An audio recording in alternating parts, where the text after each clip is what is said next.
What is up, YouTube? I'm Galaxy74 here, bringing you week 9 of the APM lower tiers. This week we take on Lou, coach of the Hellbent Furrets. We are going to this game with a 7-1 record, while my opponent is going into this game with a 2-6 record. Now, before I get into this, yes, last week was the first week we uploaded, only 1 week in a while. I was going to upload a top 10, but there was a bunch of delays with school, and I want to set up a green screen, and it didn't quite work. So hopefully tonight when I actually record it, it'll work a lot better because I put a different setup up. So it's going to look cool if it works out really well. And secondly, I am very sick right now, so if I sound congested in this narration, it's probably because of that. I'm just not really feeling too hot right now. Just want to let you guys know. But anyway, basically, if we win this game, we break our curse of having 4 losses in a season. If you check out all my previous seasons on this channel, basically we had 4 losses in each of them. Like we went 8-4. I went 8-4 in IBA, 8-4 in the PEBA. No, I went 7-4 in the PEBA. I went 8-4 somewhere else too. I went 5-4 in the ABC. You get the gist. So if we win this game, we will have less than 4 losses. So that's kind of the goal for this game. It's just a win so we can get past that curse. We have faced Lou before in the regular season of the APM. I did stream that, though I don't think that actually went up on YouTube because that was one of the battles that got messed up because of the stream. So I apologize for that. We did beat Lou the first time, but it was definitely a hard battle. So this is not going to be an easy battle. We're going to have our work cut out for us, but that is basically the introduction I have for you guys. We're going to go down and break down Lou's team now.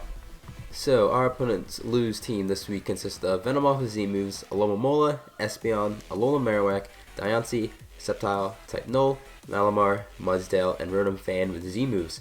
Now what I expect them to bring consists of Venomoth, Marowak, Alolan, Diancie, Sceptile, Type Null, and Malamar. Mudsdale could come, anything could come except for the Rotom Fan. I don't really see Rotom Fan coming because I have really good ways to deal with it. And Alomomola is kind of setup bait for a few of my mons, so I don't think that's going to come either. But it could come. But these are the 6 I'm sort of expecting to bring. The biggest threats are definitely Marowak and Sceptile. Marowak I just don't switch into. Even Rhydon does not want to switch into that thing because that is my switch into that thing in this game. And Sceptile is just really fast for my team because I'm not bringing a Scarfer this week. Offensively, dealing with Sceptile is going to be very hard. And even like a Sword Stance variant, like a physical Sceptile, that could be very, very scary because it already outspeeds everything on my team. Mudsdale is also pretty annoying, and that gets an honorable mention, but Mudsdale does have the benefit of, at least for me, they get shipped down pretty easily, so hopefully I can just chip it down throughout the battle, and it won't become too big of a threat. It's just so fat on both sides, it always takes 1 hit, so something's going to be taking a hit from Mudsdale, and that's kind of a little bit scary. And Malamar is a bit annoying. I can deal with it offensively relatively easily, but switching into Malamar when it's boosting is going to be very complicated, especially with like knockoff. Rhydon isn't the greatest switching because they can knock off my Eviolite, and its superpower will do a decent chunk of damage. And when you're boosting up like that, Earthquake's only going to be doing so much back. So that is basically the big threats on Lou's team. Luckily, again, my offense doesn't do that bad against this team. Malamar is a really good example because my offense just pounces on that thing. And the rest of it kind of falls suit for the rest of the team because my like Roserade is really good against this team. Sneasel is good, Calfangela is good, Blaziken's good. Everything's really good. So that's nice. And as long as I can pivot around the stuff that I have a hard time switching into, I think I'll be okay. As long as I have a good pivot game this game, I think I'll be alright. But that is basically the breakdown of Lou's team. Again, I apologize if I sound sick. I just don't feel great right now. The team I am rocking out this week consists of Roserade, Mesprit, Empoleon, Sneasel, Rhydon, and Galvantula. So as I just mentioned, the first mon I am bringing this week is going to be Roserade. Roserade is rocking out with the Black Sludge with max special attack, 224 speed with a timid nature to outspeed Rotom Fan, moves being Sub, Giga Drain, and Sludge Bomb, hit and Power Rock with the Black Sludge. I do want to stay healthy this game as I want to take a hit from either Sceptile or Diancie or anything really. So using Giga Drain over Energy Ball is why I did that. HP Rock is very important for this game because after a round of rocks, that guaranteed OHKOs Venomoth, Marowak, and Rotom Fan. So that was really important, and I really decided to want to bring that. The only thing this Roserade doesn't do well against is Type Null because I'm not doing any damage to it. If I get a poisoning on it, it's pretty cool, but outside of that, I'm not really touching it. And then Espeon. Espeon could Calm Mind up in my face, so I have to be very, very weary of that. But if Espeon switches in, it's not as big of a problem because it's taking damage in the process. But Roserade just kind of nukes everything else. It gives Alomomola gives Roserade a free switch in every single time, and that's kind of the game plan if Alomomola comes, is just switch in Roserade and just do damage. So that is going to be Roserade for this week. Next up, we have our Mesprit. Mesprit's coming again. Can you believe it, guys? Mesprit is rocking out with max HP, 200 speed with a timid nature to outspeed Malamar with the Assault Vest, moves being U-Turn, Psychic, Ice Beam, and Hidden Power Steel. This cannot really touch Marowak too much, so if that thing comes in for free, then I'm kind of screwed. But if I get it on a U-turn, then it's not a big deal. Ice Beam is for like Rotom Fan and Mudsdale, because this switches in the Mudsdale and doesn't really take too much damage unless it's like banded.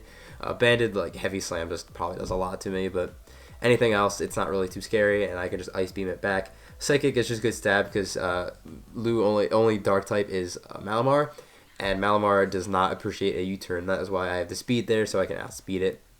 And it's just a really good defensive pivot on the team this week. I can pivot into Espeon. I could U-turn out on that. It does a lot of damage. U-turn is just a really spammable move in general against Lou's team a bit, and that's why I decided to go this route. And with the Assault Vest, if Venomoth's not boosted, Bug Buzz is not even doing half. So that is really awesome, and that's why I decided to run Mesprit with an Assault Vest. So that's Mesprit. Next up, our third mono of the week, we have Empoleon. Empoleon is rocking out with max HP, 100 in Speed Attack, 112 Speed Def with a Calm Nature, and 48 in Speed. And holding the safety goggles, moves being Stealth Rock, Roar, Scald, and Knockoff. Toxic wasn't too great in this match, so I Roar to phase out the setup threats like Venomoth and Espeon. Espeon's got Magic Mount anyway, so I don't really Roar that thing out. I have to knock it off and hope I can do enough damage to it, because Espeon has a little bit of scary Calm Mindset. Rocks are really good against Lou's team, because Lou's only defoggers are Venomoth and Rotom Fan. Rotom Fan's probably not coming, and Venomoth's not running defog, so getting Rocks up is going to be good, and I don't think Espeon's going to switch in on an Empoleon expecting that, so I'm not really too worried of that. And Scald is just a really spammable move in general against Lou's team, because getting a burn off on anything is pretty nice, because a lot of Lou's attackers are physical this week, like Alolan Marowak, Sceptile can be physical, Malamar's physical, Mudsdale, type Null, you get the gist. And that's why I think Empoleon's going to be good this week. Another good sort of defensive pivot on the team. Next up, we have Sneasel. Sneasel's rocking out with max attack, 216 speed with a Jolly Nature, with a Life Orb, moves being Icicle Crash, Knockoff, Ice Shard, and X-Scissor. I originally had Metal Claw and the Steelium Z on the set, but I felt like I really needed the Life Orb, because if that Venomoth does end up setting up, I feel like I needed the extra boost and power for Ice Shard, as well as Sceptile, because Sceptile only needs like 2 rounds of rocks in order for Ice Shard to just nuke it, or any type of chip on it really. So I decided to do that in the end. Icicle Crash, the extra chip for Mudsdale is really important too. Knockoff for Espeon, from Alola Marowak. I just felt like the extra damage was really good in the end. X's are from Malamar, so it's not a free setup for Malamar if it comes in. I felt like I had good ways to deal with Diancie already with my first 3 mons I had gone over. So I decided it's whatever. And anyway, if Diancie switches into a knockoff, that's a win for me. That is going to be Sneasel. Our 5th mon is going to be Rhydon. Rhydon is rocking out with the Eviolite, max HP, 204 defense with an Impish Nature, and a little bit of Speed Def. Moves being Swords Dance, Earthquake, Rock Slide, and Counter. Counter is there for this Malamar. If I can have this Malamar superpower me once, I can live a second superpower, and I'm sure Lou's going to be inclined to click superpower again on a Rhydon, because it's, you know, it's a Rhydon, it's free damage. But if I can counter that back, I'll just straight up OHKO it. So that's a tech there. And then Edgequake is just really good. Swords Dance is there just for if type Null is setting up Swords Dance Flame Charge, because I know Lou likes to bring that up a lot. I can just Swords Dance in its face and just claim a kill, basically. So that was the reasoning behind Swords Dance, and that is sort of the Rhydon. It's mainly here just for type Null and the Malamar. It's not really here for anything. Oh, a little Marowak too, duh. It switches into a little Marowak. Not the greatest if it gets predicted, but it's at least a switch in at least once or twice. That is going to be Rhydon. And finally, we have Galvantula. Galvantula is rocking out with the Wise Glasses with a max special attack, Modest Nature, Volt Twitch, Thunder, Bug Buzz, and Toxic with a decent amount of speed. I don't know why Toxic's there. I'm really just going to be clicking Volt Switch if Mudsdale doesn't come. If Mudsdale doesn't come, Bug Buzz is really good. And this is my best way to offensively counter the Malamar, because Malamar is scary to switch into, but offensively beating it, it's not that hard. And Galvantula is just a good reasoning for that. If Lightning Rod and Marowak does come, I think it's going to be Rockhead, but if it's Lightning Rod, this could be a really big problem. But we're gonna hope that it's Rockhead. I would assume it's going to be Rockhead. Yeah, that's gonna be the Galvantula, and that's going to be it for the team. Sorry, my narration's a little bit off this week, but anyway, we're gonna head over to Pokemon Showdown, and we're going to watch the battle. All right, we are here at Pokemon Showdown, and Lou did not bring the Marowak or the Venomoth. It's really kind of shocked me, but the Rotom did come as well as the Sceptile. So that Sceptile is very scary, and the Rotom did kind of catch me off guard, but everything else is sort of expecting. I know Lou has a tendency to lead off with Diancie, so I am going to lead off with Roserade, expecting that, as the Rotom Fan is actually going to lead off. And this really sucks, because if this is a Scarf Rotom Fan, this is bad. So I'm going to switch out to Mesprit just to scout out for that. As Rotom goes for Air Slasher, it's not Specs. But you're going to see here, Rotom goes for the Shadow Ball, and it does a boatload to my Mesprit, as I'm going to click the Ice Beam and do a lot back to it, and I do get the freeze. It doesn't really matter because this Rotom is going to throw out the next turn. I'm going to go into Sneasel expecting the Shadow Ball again, just in case, as luckily that is the play that Rotom decides to make, and now I get a free Icicle Crash out on something, as Diancie is going to be the one to come in and take the hit, as Diancie takes 41%. This is definitely not a defensive Diancie whatsoever. There might not be too much even HP investment in there, to be honest. But I'm going to send out Empoleon as Lou just throws up some rocks. And I think about throwing up rocks, but I don't want Rotom coming in for free, so I'm actually just going to knock off here, expecting that to be the play, as that is what ends up happening. And you're going to see her actually knock off the Expert Belt, so that's why the Shadow Ball did so much to the Mesprit. I'm going to make the really aggressive play into Roserade, expecting not the Air Slash, as Hidden Power comes out, probably expecting the Rhydon instead. So now I get to claim and kill Sludge Bomb, basically, or do a lot of damage to something. As Rotom is going to go down here to the Sludge Bomb, and it is 6-5, so things are looking pretty upwards, though Lou does have rocks and I do not. Malamar comes out, I cannot one-shot this thing, so I am going to go out to Rhydon. Rhydon's only here for this Malamar at this point, as Malamar is going to knock off my Eviolite first. And now here, I'm thinking that Malamar is probably going to go for Superpower, and I did say in my team builder I was going to go for counter on it, but I ended up clicking Earthquake here because I thought Sneasel is looking really good in this game. All I need to do is chip down the Mudsdale and get a little bit of chip on the Sceptile. So if the Sceptile was to come in, I could Earthquake it and get the chip. That's why I decided to do that. I get the play wrong, it sucks, but I can at least revenge this Malamar with Galvantula. Nothing wants to really take a Bug Buzz, so Malamar is just going to drop to the Bug Buzz. And it is 5-4 that I do have my Galvantula in, and here comes the freaking horse. Mudsdale, I click Bug Buzz, and this is an Assault Vest Mudsdale based on this damage, and that is really big. I actually live this Rock Slide, which is really epic. But I do have to keep this in mind that it is an AV. I'm trying to get as much chip as I can just to break down this Mudsdale, as this Mudsdale is going to knock me out with an Earthquake. Now this next turn, I go out into Roserade. I should go out into Mesprit because Mesprit can just click Ice Beam, and Mudsdale shouldn't be able to knock me out with anything. I know Giga Drain does not knock this thing out. As you're going to see here, Giga Drain does 43%, and the Mudsdale lives, and now I have to take this unnecessary chip on Roserade, which is very important for this late game. And you're going to see here, I take so much damage from that. So that really sucks that I had to do that, but it happened. I can't really switch it. I can't switch into Sceptile now because of that.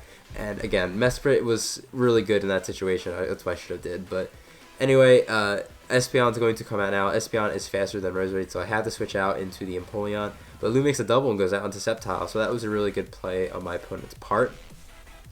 Now, I'm going to go out and sack Mesprit because Mesprit's cool in this matchup, but it's not really going to help me out with the health attack.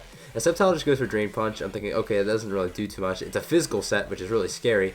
And Sceptile actually switches out, and that's really good because I click U-turn here to get a slow U-turn off. And I get really good chip on the Espeon. And now I can go out onto Empoleon and click Knockoff, and that will give me the chip on Sceptile I need for Ice Shard for Sneasel. And that's really what I was going for here. As luckily, Sceptile does come out, and I do connect the Knockoff. And I was actually Choice Scarf Sceptile. And you're going to see here as I go out to sack Mesprit again, the Sceptile is actually going to click Acrobatics. So I'm thinking, oh crap, my only way to beat the Sceptile is actually through Sneasel. So I have to hope, I have 5 hits left in me, right, because of Life Orb. I beat Diancie if it switches in, and I beat Espeon. Ice Shard's a roll, and I get it. And the Sceptile goes down, and that was the biggest threat to my team left was that Sceptile. And that is absolutely huge. As now I can just click moves till I die here. I'm going to knock off Diancie just to knock off its longevity and leftovers, as Diancie is actually going to click substitute. So I can just click Icicle Crash to break this. Diancie could kill me, I don't really mind. But that Ice Shard was a roll in my favor. It was very heavily in my favor if there was no bulk there, so I'm not really too concerned about it. But if that Sceptile were to switch out, if Lou would have switched out and played mind games with my Sneasel, I could have just killed myself to Life Orb, and I could have lost the game right there. But I'm glad we got the kill there, as now Empoleon could come in. I decided Empoleon over Roserade because Roserade gives Espeon a chance to set up Calm Minds, and that's what I don't want. So Empoleon at least prevents that from being a thing, as this Espeon actually has Wish. As I knock off the leftovers, it does a little bit less than I would like it to, so this might have some bulk in it, as it's actually Wish Protect. So at this point, I'm thinking it's not even a Calm Mind set. I was kind of worried about nothing. I don't think Lou would run a Calm Mind Psychic Wish Protect set, so this Espeon cannot really break down my Empoleon at this point, so I'm just going to spam Knockoff. And your Northside Noiverns, I actually said the team name in the video. I don't really do that too much. are going to win this game 2-0 against Lou, and we are going to move up to an 8-1 record. GG to Lou. The style and the pacing of the battle, I really did enjoy. I like the fast offensive presence of the game because that's kind of the way I was going at it. It's just the execution could have been a little bit better on my part. I don't think this was my best played game whatsoever. Like, I could have gotten rocks up early. Mesper I could have played with a little bit better. But in the end, we still managed to pull out a 2-0 victory. We played the end game rather well. So, one more time, regardless, GG to Lou. We are going to move up to an 8-1 record. And the worst we can be is 8-3, so that 4-loss curse is now technically gone because I can't get 4 losses in this regular season. We only have 2 more games left in the APM until playoffs. We are clinched for playoffs, so that's pretty nice. We're fighting for the top 2 spots, the bye spot at the moment, so I'm hoping we can win these last 2 games. Next week, we face off against Melody of the Fae, coach of the Pacifica Power Porygons. I totally butchered that. I completely apologize, but hopefully we're going to have a fun game there. But that's going to be next week. My top 10 video should be up on Tuesday, barring anything goes wrong or I feel even worse than I do now. But that is it for this video. Thank you guys for watching so much. If you enjoyed, please leave a like. If you like Pokemon Draft League content, consider subscribing to the channel. I'm going to head out of here. Have a fantastic day, YouTube.